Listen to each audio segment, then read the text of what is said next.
হত্যার পর মরদেহটি প্লাস্টিকের বস্তায় ভরে ফেলে রেখে ঘটনাটি ভিন্ন খাতে প্রবাহিত করার চেষ্টা করেন।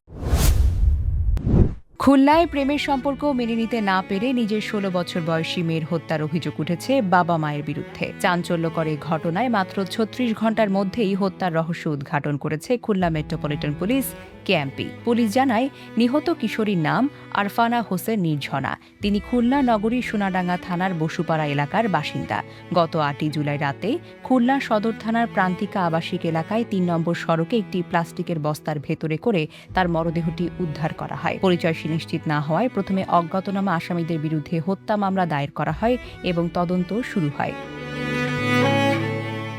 তদন্তের এক পর্যায়ে নিহতের পরিচয় শনাক্ত করার পর পুলিশ তার বাসায় গিয়ে পরিবারের সদস্যদের জিজ্ঞাসাবাদ করে। প্রথমে বিভ্রান্তিকর তথ্য দিলেও পরে নিহতের মা আরিফা ইয়াসমিন সীমা হত্যাকাণ্ডে নিজের সম্পৃক্ততার কথা স্বীকার করেন। পরবর্তীতে তিনি আদালতে ফৌজদারি কার্যবিধির ১৬৪ ধারায় স্বীকারোক্তিমূলক জবানবন্দিও দেন।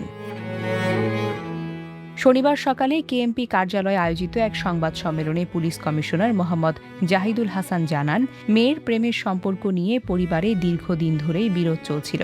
সেই বিরোধের এক পর্যায়ে বাবা মোহাম্মদ আলিম হোসেন আকাশ লাঠি দিয়ে নির্ঝনার মাথায় কয়েকটি আঘাত করেন। অতিরিক্ত রক্তক্ষরণে ঘটনাস্থলেই তার মৃত্যু হয়। পরে মরদেহ প্লাস্টিকের বস্তায় ভরে নির্জন স্থানে ফেলে রেখে ঘটনাটি ভিন্ন খাতে প্রবাহিত করার চেষ্টা করা হয়।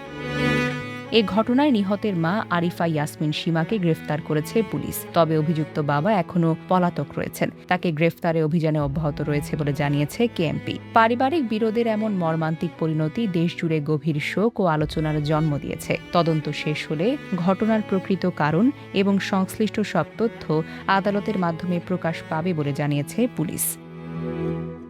Desk report, recap news.